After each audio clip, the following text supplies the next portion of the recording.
मिनफो TV में मां जो मेज़बान ख़ादम करोड़ो मूंसां गॾु आहे जावेद सुमरो साहब। जावेद सुमरो साहब पंहिंजे शख़्सियत में केतिरनि पहलुअनि खां ॼातल सुञातल शख़्सियत आहे। खैरपुर जे समाजी कमनि में, खैरपुर जे स्पोर्ट्स में, खैरपुर जे तालीमी ऐं ॿियनि जेके मामलात आहिनि उन्हनि में सदाईं अॻभरो रहियो आहे। जावेद सुमरो साहब जे लाइ हिकिड़ी शइ जेका आहे उहा फेम आहे, उहा इहा आहे त जावेद सुमरे खे ॿंधणनि में ई स्पोर्ट्स जी या रांदियुनि खेॾण जी सुती पियल ई ऐं जेको नंढपण खां वठी अची ॾाढी ताईं हिन उमिरि ताईं जेको आहे पंहिंजे स्पोर्ट्स जे हवाले सां वधीक एक्टिव रहियो आहे। जुनून जे हद ताईं, इश्क जे हद ताईं हुन सदाईं स्पोर्ट्स खे जेको आहे एक्सपोयर ॾिनो आहे ऐं पाण बि कंट्रीब्यूट कयो आहे। सभ खां पहिरियां जावेद सुमरो साहब जो जेको तालीमी प्रोफाइल आहे, शख़्सी प्रोफाइल आहे या स्पोर्ट्स जो जेको प्रोफाइल आहे, उहो छा आहे असांजे व्यूअर्स खे जेकॾहिं तव्हां ॿुधाए सघो।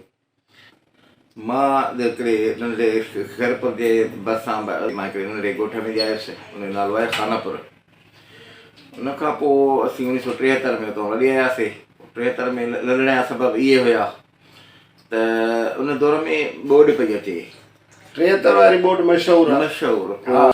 सो ओतो ईअं वेठे वेठे वॾे भाउ जेको आहे चयो त असां हलूं था लॾे, पर ॻोठ वारनि मां हिकु ॿ घर जेको आहे सो इन मौक़े ते सिर्फ़ु मिटनि माइटनि खां हिकु ॿ घर खां मोकिलाए खे ॿुधायोसीं कोन, ईअं खणी हा कईसीं। ॻोठ वारा चवनि पिया जेकॾहिं असांखे तव्हां ॿुधायो आहे त असां तव्हांखे छॾियो ई कोन हा। ईअं उतां लॾियासीं। उन वक़्तु मां तक़रीबन 3 दर्जो पढ़ंदो हुउसि या 2 दर्जो पढ़ंदो हूंदुसि। पोइ उन खां पोइ असां लॾिया उते आयासीं खैरपुर में PC school, government PC school छटी ते तमामु मशहूरु आहे। हा, पुराणो क़दीम आहे। हा, उतां मूं 5 दर्जा पास कया। उन खां पोइ 5 दर्जा पढ़ण खां पोइ वरी नाज़ा स्कूल जेको एशिया जो वॾो स्कूल हुयो कंहिं दौर में, तमामु पढ़ाई मशहूरु आहे अञा ताईं बि ख़ूबसूरत, तमामु पढ़ाई, तमामु सुठा उस्ताद। पंहिंजो PC स्कूल खां पोइ नाज़ा स्कूल मां तालीम हासिलु कई मैट्रिक ताईं। मैट्रिक कहिड़े सन में कयो था? मैट्रिक कई मां 1980 में। मां तालीम लाइ सुप्रियर साइंस कॉलेज में इंटर कई। सही। सुप्रियर साइंस कॉलेज खां इंटर खां पोइ मूं MSc कई, BSc ऑनर्स। उन खां पोइ MSc जेको आहे स्टेटिक्स में कई, फर्स्ट क्लास में। मुंहिंजी टोटल जेकी आहे मैट्रिक, इंटर, BSc ऑनर्स ऐं MSc टोटल फर्स्ट क्लास में आहे। अच्छा जावेद, तव्हां इहो ॿुधायो त तव्हांजो रांदियुनि सां कॾहिं गानी लॻो ऐं जेको आहे उन रांदियुनि वारो सफ़र किथे पहुतो आहे? सर, रांदियुनि में पहिरियां मुंहिंजी शुरूआति थी वॉलीबॉल खां। सही। ऐं उन दौर में वॉलीबॉल जो वॾो उरूज हुयो। असांजे घरनि जे भरिसां वॉलीबॉल थींदी, हिते असांजे पाड़े जा ई सभु दोस्त वॉलीबॉल, सूमरा वॉलीबॉल हुई 82 ते 80 जो। पोइ तमामु सुठी टीम असां बाक़ाइदे ऑल पाकिस्तान लेवल ते बि टूर्नामेंटूं खेॾियूंसीं। हा, जेकी मूंखे मशहूरु आहे हिते कर्नल शाह हॉस्टल में। मां हुयुमि नेटी। उन वक़्तु नेट कढण वारो वॾो वैल्यू हूंदो आहे। नेट ॾुखी हूंदी ॾाढी। मां वरी उहा नेट ते बीहंदो हुउसि ऐं मूंखे सुठी नेट करणु ईंदी हुई। ऐं उन खां पोइ मां वरी साइड में क्रिकेट बि खेॾंदो हुउसि। जेके कॉलेजिस जा मुक़ाबला हुआ उन में मां बेस्ट बॉलर रहियो आहियां। इंटर कॉलेज असांजी विन कईसीं बाक़ाइदे, ऐं उनजो मां बेस्ट बॉलर बि रहियुमि। ऐं मूंखे यादि आहे त उतां जेके प्रोफेसर आहे उन्हनि चयो त ॿिन्ही भाइरनि असांखे जेको आहे उहो खटाई आहे रांदि, तमामु ख़ुशी थी। माना तव्हांजो भाउ बि स्पोर्ट्स। उन खां पोइ बसि क़िस्मत सां वरी जेके डिस्ट्रिक्ट जा जेके उहिदेदार हुआ, मां बेसिकली हुयुमि बालर। बैटिंग में सफ़ा न ईंदी हुई। ठीकु आहे, पर तव्हां शोबो बॉलिंग। पोइ थोरी नाजाइज़ ज़रूरत थियो। उन खां पोइ मां छॾे 1986 में वरी मां हलियो आयुसि फुटबॉल में। सही। हा, फुटबॉल में त मूंखे शौक़ु हूंदो रांदि जो। फुटबॉल ॾुखी हुई, पर मूं तक़रीबन साल सवा में मां पाण खे बाक़ाइदे इम्प्रूव करे वियुसि। उन खां पोइ जेको आहे सो मूं तक़रीबन डिस्ट्रिक्ट जे तरफ़ां बि खेॾी आयुसि ऐं यूनिवर्सिटी जे तरफ़ां बि खेॾियुमि। मूं वरी MSc थियण खां पोइ मूं वरी LLB बि कई। LLB जे लिहाज़ खां उॾो बि बोर्ड हुयो, 2 साल उहे बि खेॾी आयुसि। सिर्फ़ु मूं LLB इन करे कई त मां थोरो फुटबॉल खेॾण वञा ॿाहिरि, यूनिवर्सिटी नुमाइंदगी कयां। सही। माना एॾो क्रेज़ हूंदो न उन वक़्तु? तमामु। अच्छा, तव्हां जावेद साहब इहो ॿुधायो त फुटबॉल ऐं खैरपुर पाण में हिक ॿिए खे केतिरो सुञाणनि? छा पेर पंद आहे? छा खैरपुर में फुटबॉल रांदि जो छा माज़ी रहियो आहे? छा हाल आहे? छा मुस्तक़बिल आहे? साईं जन जॾहिं असीं फुटबॉल खेॾणु शुरू कई नी उन वक़्तु हिकिड़ो वॾो नालो हुयो मरहूम सरदार गुल मोहम्मद बलोच साहिबु। सही। मशहूरु शख़्सियत हुई, उन सां गॾु हुयो सरदार गुल मोहम्मद जेको जना कैप पाईंदो, इहो तमामु ज़बरदस्त वॾो माण्हू असुल लियारी जो, ऐं हुयो हुनजी शनाख़्त हुई या जना टोपी ऐं बोस्की पाईंदो। हुनजा गट्स हुया। हू माना ऑल पाकिस्तान कराईंदो मशहूरु, ऐं गवर्नर गोल्ड कप सखर में सैयद आहिनि उनजा रोड़ी जा गांगोटी ग्राउंड मशहूरु आहे, ऐं उन्हनि सैयदनि वटि उहा उन्हनि जी निशानी पई आहे। जेको गवर्नर गोल्ड कप गोल्ड कप बाक़ाइदे गोल्ड ओरिजिनल गोल्ड सोनू कप पियो आहे। अच्छा, उमरा ख़ान जेकी मूंखे वधि में वधि उनजी गेम वणी।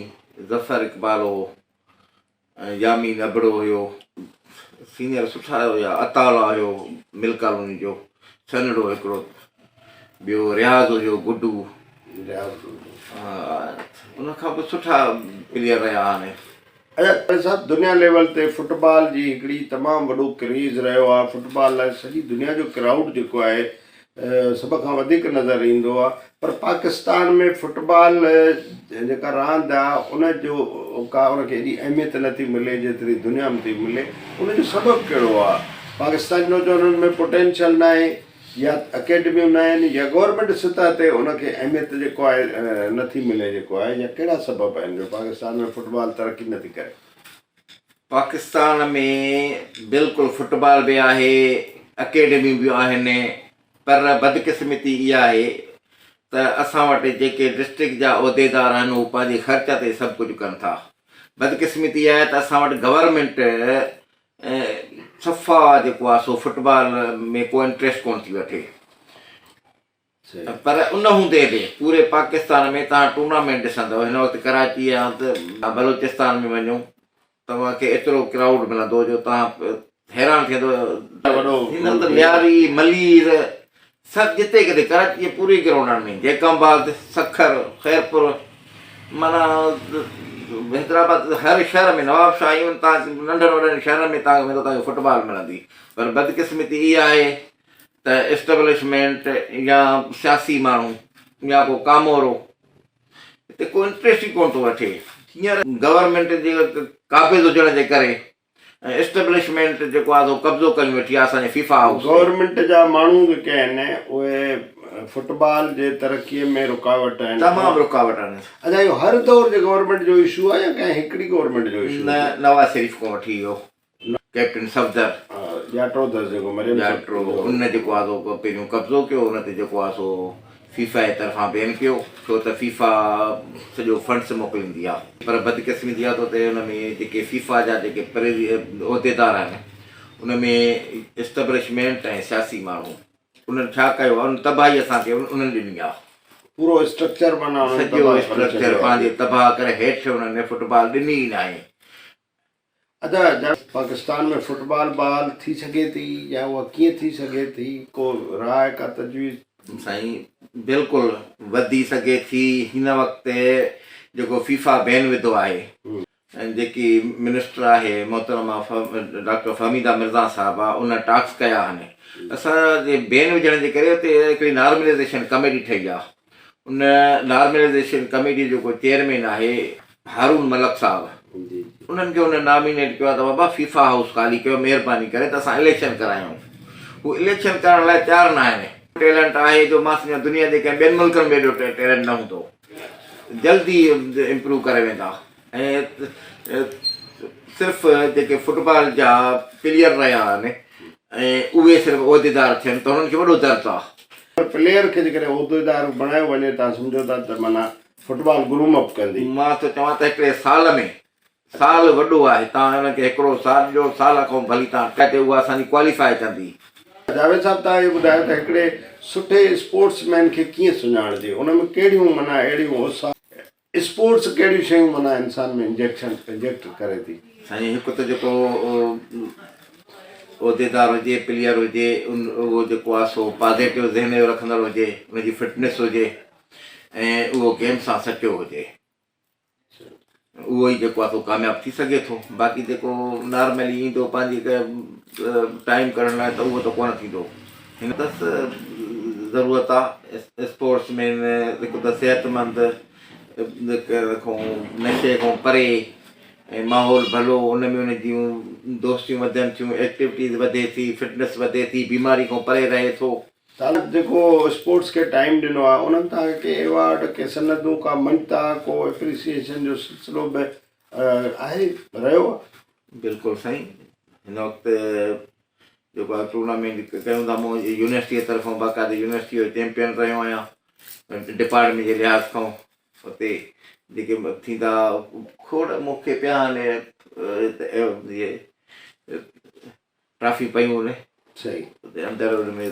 ऐं मां वरी उन खां पोइ रांदि खां पोइ वरी मां उहिदेदारी में आयुसि। उहिदेदारी में मूं जेको आहे 3 ऑल पाकिस्तान कराया सुठी नमूने। उन में मोहतरम मोहम्मद अब्बास बलोच साहिबु जॾहिं DC हुयो, उन सां वधि में तामन कयो। ॿियो असांजो हिकिड़ो फंड्स ईंदो हो सिंध गवर्नमेंट जे तरफ़ां, 20 लख ते DC खे ईंदा हुआ जेके स्पोर्ट्स जे लाइ। स्पोर्ट्स सिर्फ़ु फुटबॉल जे लाइ। अच्छा, सिर्फ़ु फुटबॉल लाइ? फुटबॉल जे लाइ बि ईंदा हुआ। उहे इस्तेमालु कंदा हुआसीं टूर्नामेंट में, DC साहिबु ॾींदो हुयो। उन खां पोइ कोई कामोरो लॻो, उहे फंड सभु बंदि कराए छॾियऊं। उहे बदकिस्मती आहे त ख़ैरपुर में हिते न को न को सियासी माण्हू थो को हेल्प करे, न वरी को जेको आहे कामोरो। हा, हिकिड़ो माण्हू अथव लालो गफ़ार शेख, जंहिंखे स्पोर्ट्स सां दिलचस्पी। लालो गफ़ार शेख अदी नफ़ीसा शाह। लाला गफ़ार जी इल्ताफ़ मेमण। इन्हनि 2 माण्हुनि खां वेंदासीं साईं टूर्नामेंट करायूं था, उहे वीचारा ख़ाली कोन मोटाईंदा आहिनि ऐं टूर्नामेंट लाइ ईंदा आहिनि बाक़ाइदा। जावेद साहिबु, सिंध में जेका आहे फुटबॉल जी छा सिनेरियो आहे? ईंदड़ दौर जा जेके फुटबॉलर थियणु चाहिनि नौजवान, उन्हनि जे लाइ तव्हांजो छा मशवरो हूंदो, कहिड़ो पैगाम हूंदो? सर, सिंध में तमामु वॾी फुटबॉल आहे। सिंध में एतिरी फुटबॉल आहे, तव्हां पूरे पाकिस्तान खे ॾिसो, सिंध मां ट्रायल्स कंदव त उहा ई टीम क्वालिफाई कंदी वर्ल्ड कप जे लाइ। अच्छा अच्छा, एतिरी फुटबॉल सिंध में आहे। सही। तव्हां कराची हिन वक़्तु मलीर या जेको आहे सेंट्रल ईस्ट वेस्ट, जिते कराची में तमामु सुठी, उन खां 2 नंबर ते जेकबाद। अच्छा, हा, जेकबाद खां पोइ 3 नंबर ते ख़ैरपुर ऐं सखर। मां त टीमूं वठियूं आहियां न, त हिते सखर डिवीज़न जो रेंजर्स कप थींदो आहे, उते रेंजर्स वारनि ऑल पाकिस्तान टूर्नामेंट करायूं हुयूं। उन में मां जेको आहे सो वठी वियुमि डिवीज़न टीम, उते मां क्वार्टर फाइनल ताईं पुॻो हुउसि। या सिंध गेम्स में सखर डिवीज़न सदाईं 2nd या 3rd पोजीशन ज़रूरु ईंदी आहे। ऐं फस्ट कराची या जेकबाद, इहे हिननि जो मुक़ाबिलो हूंदो आहे।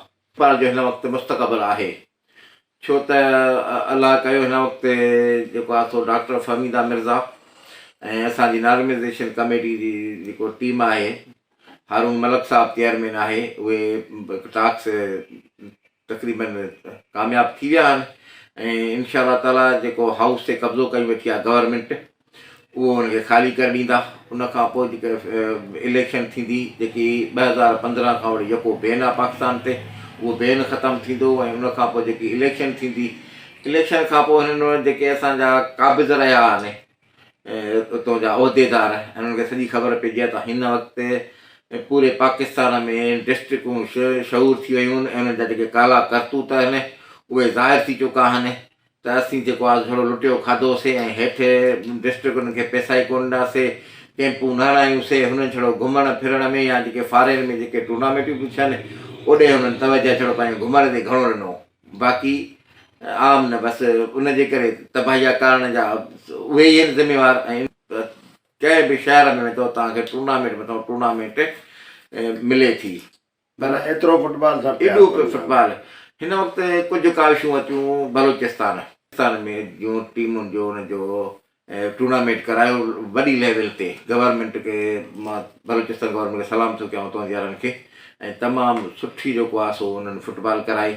उन खां पोइ हिन वक़्तु सिंध गवर्नमेंट बि इहो इंट्रस्ट वरितो अथव, इनिशिएटिव वरितो आहे। हा, उहा असांजा ट्रायल्स शुरू थी विया आहिनि। ट्रायल्स ख़तमु थियण खां पोइ उते 4 जेको आहे सो टीमूं ठहियूं आहिनि कराची जूं, जंहिंमें इंटरनेशनल प्लेयर बि खेॾनि था ऐं आम प्लेयर जेके इंटरनेशनल थिया आहिनि जेके सुठा प्लेयर आहिनि बाक़ाइदे ट्रायल्स खां पोइ उहे सिलेक्ट थींदा। हिकिड़ी टीम आई आहे हैदराबाद डिवीज़न, मीरपुर ख़ासि डिवीज़न, सखर डिवीज़न, लाड़कोट डिवीज़न। इन्हनि जी ट्रायल्स तक़रीबन मुकमल थी चुका आहिनि। हाणे उन्हनि जी हले थी, अञा फाइनल कोन थिया आहिनि पर ट्रेनिंग हले थी। इहो टूर्नामेंट थींदो 17 खां 19 तारीख़ ताईं, 17 खां 19 मार्च। इहो कमु कयो आहे सिंध गवर्नमेंट।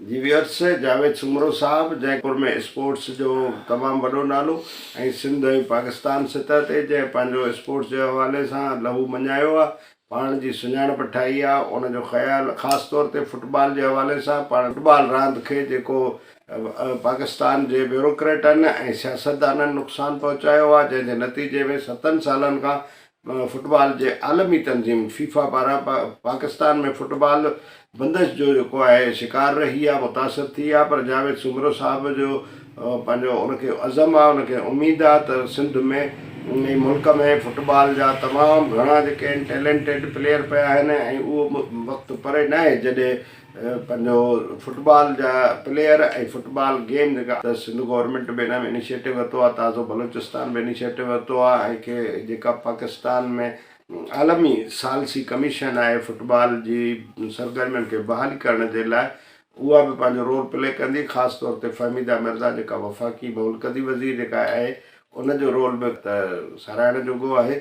त जावेद सुमरे साहब जो तव्हां ॻाल्हियूं ॿुधियूं, असांजी हीअ ॻाल्हि ॿोल, असांजो हीअ इंट्रो, असांजो हीअ इनिशिएटिव अगरि तव्हांखे पसंदि अचे त असांजे चैनल खे लाइक कयो, सब्सक्राइब कयो ऐं दोस्तनि सां शेयर कयो। पंहिंजो ऐं पाड़े वारनि जो ख़्यालु रखो। अल्लाह हाफ़िज़।